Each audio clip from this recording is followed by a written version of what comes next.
telling people that they're going to be raptured out of here before the Antichrist shows up or before the mark of the beast is implemented. Jesus said that. The deception is going to be so convincing in the book of Revelation how they could monitor every human being on the earth, because that's what they would have to do to implement the mark of the beast. You can't buy or sell unless you have the mark. Right. Everybody's monitored all the time. It sounds like, from your perspective, we're getting pretty close. You're going to be able to merge with the machine. When you read about taking the mark of the beast, our cell phones, the technology we hold in our hands is going into our brains. We are living right now in what technologists and futurists call the hybrid age. There's the Antichrist, who's an actual person that is going to be the famous Mr. 666. Then there are those who are false prophets and teachers. They are antichrists, plural. And his deadly wound was healed, and all the world marveled and followed the beast. This is wild. John Rich goes on the Tucker Carlson show and he starts explaining everything is in place for the Antichrist to come. Everything is in place for the rapture. Everything is in place for the end times. And it's absolutely going to blow Tucker Carlson away. And then we go even deeper. Timothy Alberino explaining the merging of man with AI. And I think that plays a crucial role possibly with the end times situations. And then we go to Jack Hibbs explaining the coming Antichrist signs. So this is crazy stuff, guys. So buckle up. This one's fascinating. We're going to give some explanations here. The real problem is telling people that they're going to be raptured out of here before, for instance, the Antichrist shows up or before the mark of the beast is implemented. They think they'll be gone before those things happen. Well, that's not true. They won't be gone before it happens. So what danger does that put them in? That means if they're alive on the earth when the mark of the beast is implemented, and when the Antichrist shows up and makes himself known and they're still here, they're not going to think that's the Antichrist, and they're not going to think that's the mark of the beast. And I believe that's part of the great deception that is talked about in the New Testament. He says, be as wise as serpents. Jesus said that, like, the deception is going to be so convincing that even some of the elect, meaning the elite Christians, the ones that really know, even they, could be possible to even deceive them. Wow. That's how close the counterfeit move will be made. It is going to be something else. And if you have been believing wrong information and believing a spin narrative that's put on the end times, you were in harm's way at that point. Yeah, that's interesting. Why do you think, what was the purpose of this deception? Like this what you call false theology? Well, what it did is they figured out that if they would preach in a way that didn't make people uncomfortable, and told it actually was twofold: make them not feel uncomfortable about it, they would come back to church the following week. Yeah, and the church would get bigger. Marketing scheme. Yeah, and the other side of it, which actually I think had a positive effect, was they would say the rapture could happen before this church service is over. So you better give your life to Jesus right now, because this time tomorrow, it could happen. Well, that created a sense of immediacy for people like, well, I don't want to get left behind. I don't want to get left behind. And they would go down and they would get saved. They'd give their life to Jesus. That's great. Right? So that was a positive result of it. But that you're talking about hundreds of years now. We're in 2025. We've got AI about to show up. You know, you wonder how my dad, who's been preaching since he was 19 years old, said we never could understand how in the book of Revelation, how they could monitor every human being on the earth, because that's what they would have to do to implement the mark of the beast. You can't buy or sell unless you have the mark. Right. When he goes, we just couldn't understand how that even be, how would you implement that? And then he goes, well, of course, now, I mean, everybody's monitored all the time, and that's not even a question. So all the technology. People are saying that AI is going to be a crucial role. Like the whole idea of Peter Thiel is saying that the Antichrist is going to use the AI system. And then people are upset that he is seemingly creating the system for the Antichrist. And then Jack Hibbs does an amazing explaining this. There's the Antichrist spirits, and then there's the person, the Antichrist. But like one of the biggest deceptions of all is Islam, guys. Those are deceptions. Like 1 billion people are following a false prophet, Muhammad. That's something to think about. And then the technology that is yet to come and that yet to be deployed anyway, it's already here, but yet to be deployed. That's all going to be used in the tribulation. That will be used. So it on sounds us. like, from your perspective, we're getting pretty close. Everything that needs to exist for it to happen exists now. But it's up to God. He could hold it off for 1,000 years, but it sure don't look like it. There are American Christians, including in Texas where you're from, working very hard, raising a lot of money to build a third temple in Jerusalem on the Temple Mount. What do you think of that? When it's very important in the Bible to go back and look up the original language of what was said, because it may say something a little different than what the English version of it says. I think that human beings that try to instigate on their own accord, instigate bringing on what Revelation talks about and what Daniel talked about, they go out purposefully to instigate it.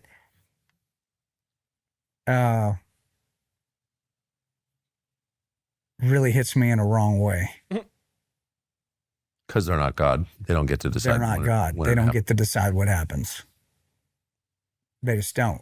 We don't. That's up to him, how he wants to see that roll. I think it's funny how he used like different words in English are different, but when people talk about the rapture, it could be seen as something else. I'm not saying that the rapture won't happen, but I do know that there's other interpretations. But 100% for this, should you be trying to play God? I mean, a lot of people out there are trying to spread the gospel to every nation because they think that's what's going to make Christ return. Like, that's a good thing, like spreading the gospel, because that's our commandment. But I don't know about building the third temple. I don't know if that's the best move. And so I find it strange that human beings think that they can usurp God's planning and his authority and his timeline. That's how it appears to me anyway. So when people say we're going to bring about the end of history, the end of time by doing this, We're going to force Jesus to come back when we want him to come back. You're not on board with that. No, I'm not. No, you don't force Jesus Christ to do anything. So now we go to Glenn Beck talking with Timothy Alberino about the merging of AI and machines and how this could play a role. Just like John Rich said that everything seems to be in place, how AI can monitor everything. What in the world is going on? So here is a fascinating take. Let's get into it. Age of spiritual machines. You will understand that these people who do not believe in the soul or God or anything else have created something, and as Kurzweil has told me himself, you'll be able to soon merge with the machine. This was him 2010 maybe telling me this. Wow. You're going to be able to merge with the machine, and he said because it will be moving too fast, you will have infinite knowledge, all of this stuff, that if you don't understand the sacredness of the soul, it sounds like a golden age. You will be able to access everything.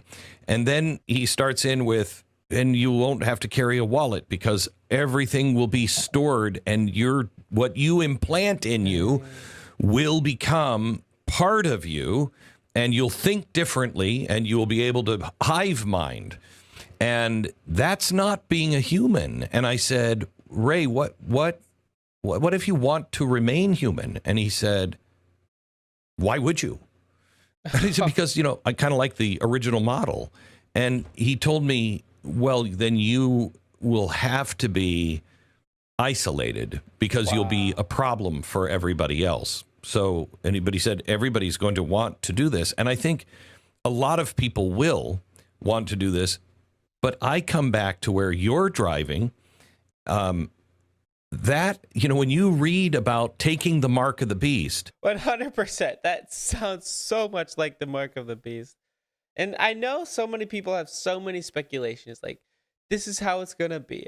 This is the possibility. But when there's this merging, when God says it will be like the days of Noah, where these Nephilim creatures type hybrids, and these merging of certain things are happening, it causes you to think a lot. Like, what if?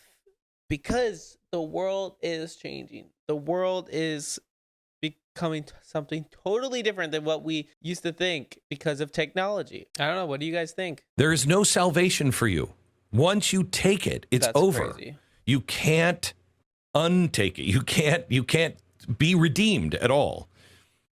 It's the same with this. Once you become transhuman, you can't undo that. And right. You've lost your right to salvation. And so you cannot be saved.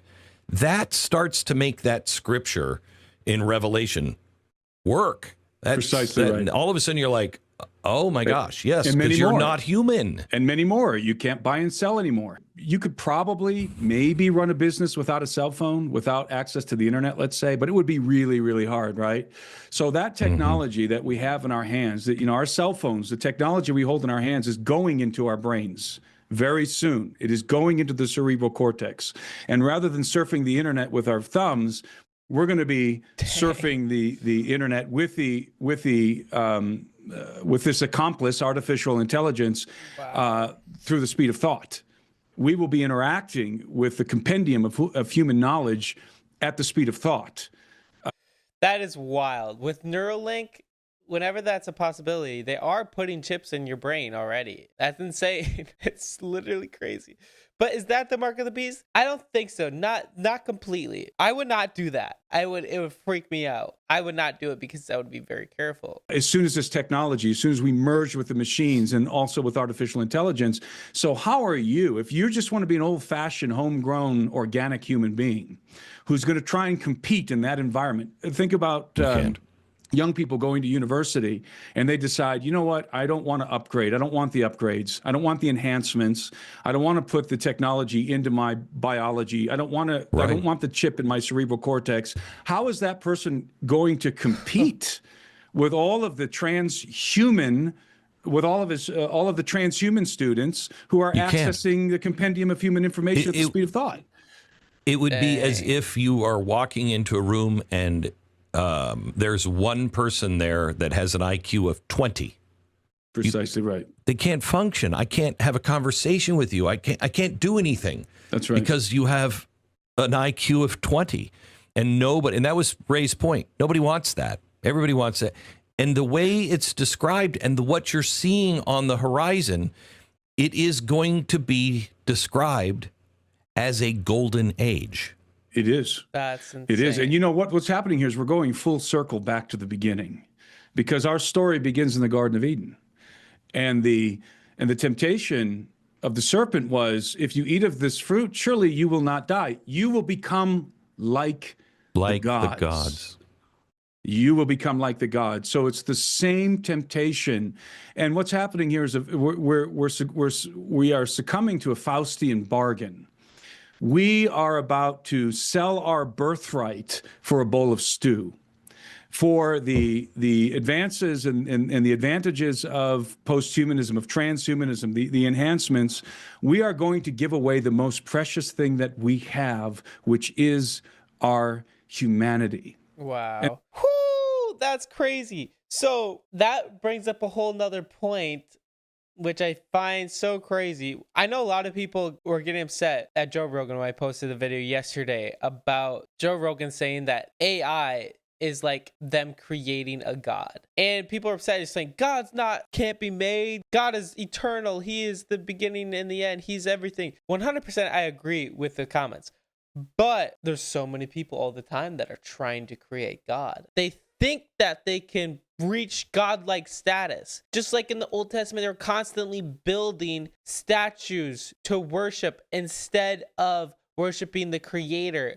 It's no different. Now people are trying to become like God. Satan, the biggest lie, the biggest deception of all time is Satan wanting to become like God. And then the serpent telling Eve, you can become like God. That's everyone's dream. For whatever reason, the downfall of mankind, of humanity, is pride. And that's why, and you can see the slow march.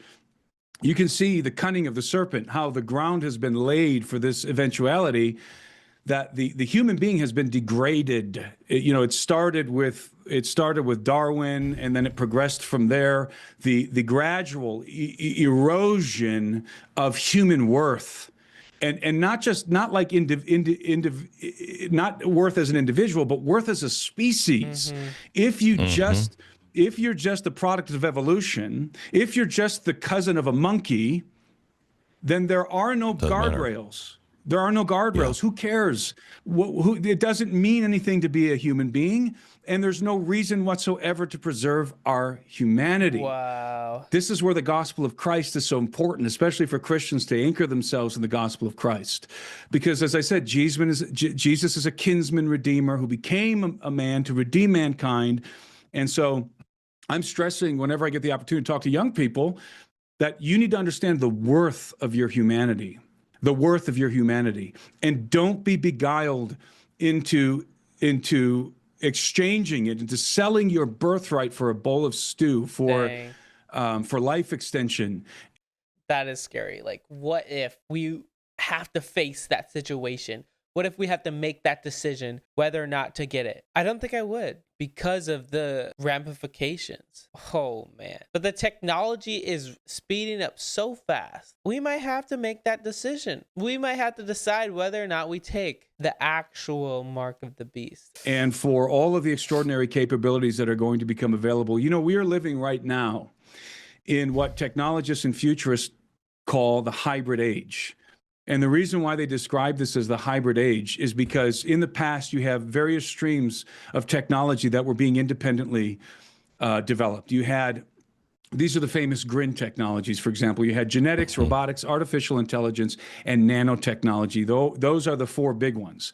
And they're being developed, each one of them as a separate stream. But today, in our time, these streams are coalescing. They're coming together. And so you now have, for example, you can take artificial intelligence, you could take artificial intelligence and insert it into a Tesla robot. And now you have an autonomous robotic being, which in the future is going to be, by the way, policing our streets, fighting our wars. And this goes for genetics, for nanotechnology. We haven't even yet entered into the genetic revolution. That's coming. By the way, there's a book. I don't know if you've read the book. Trying to remember the name of the woman who wrote the book. It's called Countdown, and she predicts in the book that the sperm count of males in the West is going to 0 by 2045. In other words, we're reaching the end of our genetic rope, and lo and behold, what are we developing right now? Artificial wombs. And we are perfecting in vitro fertilization. We're reaching the end of our genetic rope, and the only way that the human species is going to be able to continue to breed, to populate, is through artificial wombs in the future. That's wild, because I literally just started talking about I just brought up artificial wombs. People got upset at that, saying it's fake. Maybe that video was fake, but like now it's possible. They're doing that in China. That's what they're going for. It could be a lot more far off, but man, it's wild. We're already, the constructs, the framework of this post-human, again, apocalypse, not utopia, apocalypse, is being constructed right in front of our eyes. Is there a line that you have in your mind? Is there I'll do this, but I won't do that. I mean, that's a very good question. That's the scary part of this. Is it's such a slippery slope. It's such a blurry line at the beginning that you don't exactly know. It'll be easier to spot in 10 years, 15 years. Right now, today, in the next 5 years, it's going to be really slippery and hard. Yes, it will, especially for our kids and our grandkids. Right. So, yeah, I have some guardrails. So, you have to talk about each one of these technologies separately, which we don't have time for. But let's talk about genetic technology. So right now, we have very effective genetic technologies that we're developing and improving. For example, we have gene therapy. Gene therapy is if I have a gene that's mutated and it's causing cancer, it's causing some other genetic disorder, you can take that same gene from another human genome, and that's the key, from another human genome that has the correct code that's not mutated, and you can take it and splice it into my genome and correct the code, right? That's human to human genetic modification. I've got no problem with that because it's human to human. We're not altering the genetic matrix of the human species that God designed. But once we start going beyond that, once we start doing one of two things, creating new sequences or integrating sequences from other kinds of creatures, then we're crossing that species barrier. We are now entering into cross-species genetics, which, by the way, is explicitly prohibited in the Bible. So cross-species genetics, this is one of the great sins of the Watchers, by the way. They engaged in miscegenation, the mixing of species. And so that's a clear guardrail to me. Human to human gene therapy, gene modification. Yeah, but they're using technology all the time right now in hospitals. Like they put metal within your arm if you need something to be fixed, if you broke an arm or something like that. Like if you are missing a leg, I don't think it's bad if you have an artificial metal leg, you know? Like, where is the line? I find that interesting. I don't think it's even possible because no one understands how to use like other DNA besides human genetics because they're so different. Like you can't use any other type of species genetics. Maybe eventually they could figure it out, but I don't think it's that simple. I'm fine with. But as soon as you cross the species barrier or you start creating new information to insert into the human genome, you have transgressed the order of creation. So now I want to go to Jack Hibbs real quick. He's going to be talking about the different types of the Antichrist here. One of them is very interesting because this man, the Antichrist, you want to make sure that you're not tricked or in any way sloppy about reading 1 John, not John chapter 1. I'm talking about in the Bible, right near the book of Revelation is 1st, 2nd, and 3rd John. And 1 John talks about the Antichrist is coming, that there's a spirit of Antichrist, and that there are those who preach false doctrines and do false miracles, and they're antichrists, plural. So think about that for a moment. There's the Antichrist, who's an actual person that is going to be the famous Mr. 666. Then there are those who are false prophets and teachers. They are antichrists, plural. Wow. And then all of that operates in the atmosphere of the spirit of Antichrist. Make sure you understand that. Yeah. Again, you can check that in more detail in 1 John. That said, let's go to Revelation chapter 13. Revelation chapter 13. Give you time to turn there. If not, you can catch up. Verse 1. Then I stood on the sand of the sea, and I saw a beast rising up out of the sea. Number one, you're going to want to read the book of Daniel. It's not long, but immediately Revelation chapter 13, verse 1 tells me I better go back and look at the book of Daniel. Yeah. And why? Daniel chapter 2, Daniel chapter 7, Daniel chapter 11. You're going to want to read just the book of Daniel because you're going to be seeing how God sees the kingdoms of this world as brute beasts. And man sees the kingdoms of this world in images of gold and silver and bronze. Man sees himself in power as glorious. Wow. God sees man in power as raw, brutal, destructive beasts. So John says, and he's seeing this vision, Revelation 13, that I stood on the sands of the sea, and I saw a beast rising up out of the sea, having 7 heads and 10 horns, and on his horns 10 crowns, and on his heads blasphemous, a blasphemous name. Again, go to the book of Daniel. You're going to find out that everything is answered. The book of Daniel answers the book of Revelation. The heads, the horns, the crowns are all, because of time, I'm going to put it this way. They all deal with political rulers and kingdoms and powers that are to come in the last days. For example, the word horn or horns from Old Testament into the book of Revelation as well speaks of a king or monarch or someone of great authority. Okay? Verse 2. Now the beast which I saw was like a leopard, and his feet were like the feet of a bear, and his mouth like the mouth of a lion. The dragon, who do you think the dragon is? What do we know from the Bible about who the dragon is? Book of Revelation tells us that the dragon Is the devil? is none other than Satan himself. Yep.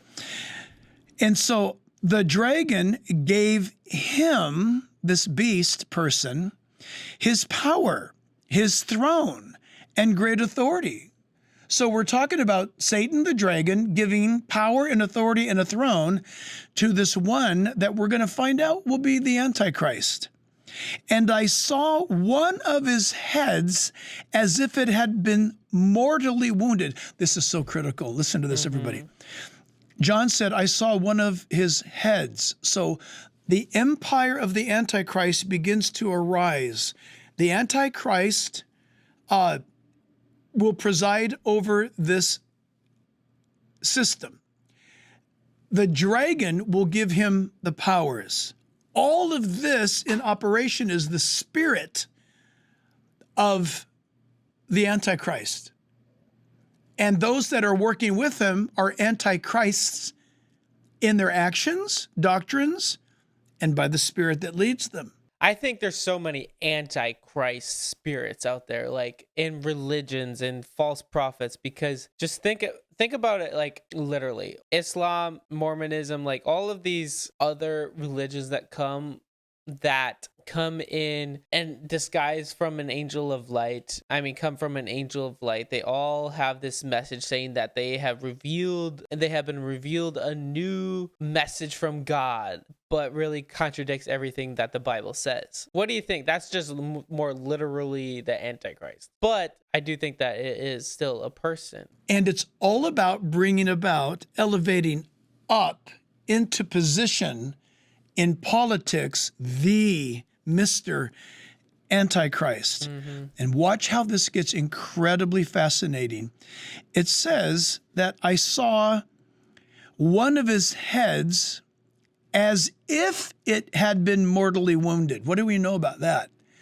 We know, mark it down if you would, for again, I'm so sorry, but I'm going to let you be the Bible student. I'll be the stimulator and you be the student. You're going to want to go look at Zechariah chapter 11, verse 17 specifically, to find out more about the Antichrist is going to receive a wound. There might be an assassination attempt on his life at some point in time that catapults him into stardom, by the way. And notice that the Bible is so specific.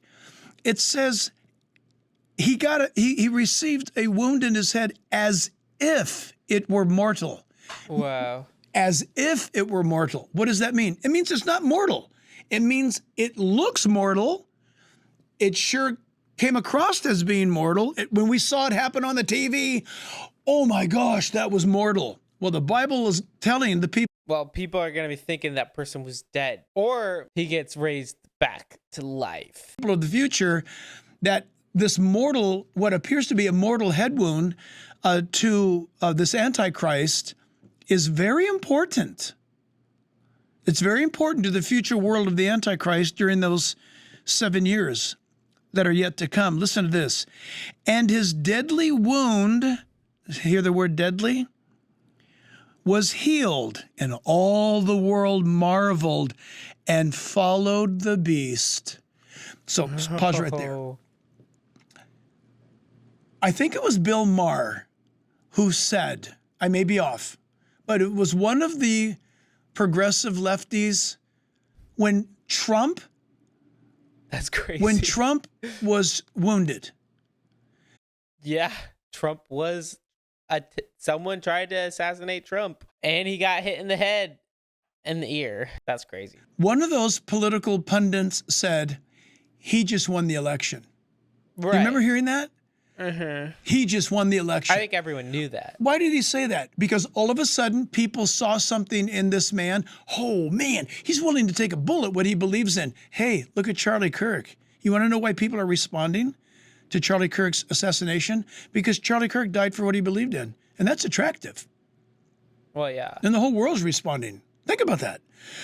This man, the Antichrist, when he is a survivor of what looked like a mortal, fatal wound, the world is going to marvel at this guy.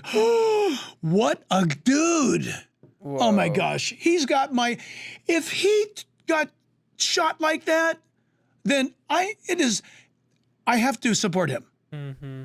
The world's going to wonder and be marveling at that. Verse 4, so they worshiped the dragon, Satan, who gave authority to the beast, and they worshiped the beast, saying, who is like the beast? Who is able to make war with him? And he was given a great mouth, speaking great things, and blasphemies. He was given authority to continue. I love it. Are you ready for this? What does it say? 42 months. Oh my gosh. Listen, 42 months. People, please, please, please. Don't believe me when I tell you. Take the Bible literally when it says it's literal, and when it says it's typological, it will tell you. Typology, illustration, as if he had a mortal wound. He's going to look like he's dead, but he's not dead. Okay? When the Bible says right here that he's going to continue for 42 months, are you kidding me? Is the Bible that perfect? Absolutely. By the way, 42 months in the Bible, all biblical time is based upon what's known as a hexa, H-E-X-A, hexadecimal system. A hexadecimal system is Babylonian, and we use it to this day. And you're gonna get it in a moment. All dates, all times, all years in the Bible, from Genesis to Revelation, hexadecimal calendar system, which is a 360-day year. The Bible knows nothing about a 365-day year. All years in the Bible are 360 days. And it's the most accurate. The compass on your handheld compass or on your flight panel or on your sailboat, is it 365 degrees or 360 degrees? 360. 360 is the number. 42 months based upon a 360-day year, which means it's 1,260 days. That's critical when it comes to the book of Revelation. 1,260 days is the middle of the tribulation period, or 42 months. We're living in a new technology time. Like, I think about COVID as a time that completely changed the world. AI's completely changing the world as we know it, even from like a social economic sense, like how social media has completely changed people's minds and completely changed how people interact with people. AI is going to be a complete different aspect, which we have no idea what the outcome is going to look like. And then when you start to see all the things that possibly could go down with all the technology and the merging of hybrids, the merging of technology and people, what will that look like? Where do you draw the line? I would love to know what you guys think for sure. But at the end of the day, we got to keep on seeking Jesus. We got to keep on being a light for him in the darkness, not being so bogged down and hiding in our rooms because of, I don't know, the things, the world is going crazy. No, we got to be a light for Jesus. And very fascinating stuff. So I'd love to know what you guys think in the comments below. Don't forget to hit the like button and subscribe. I'm trying to hit 100,000 subscribers by the end of the year, and I know we can do it with your help. So thank you so much for all the love and support. Have an amazing day, and God bless.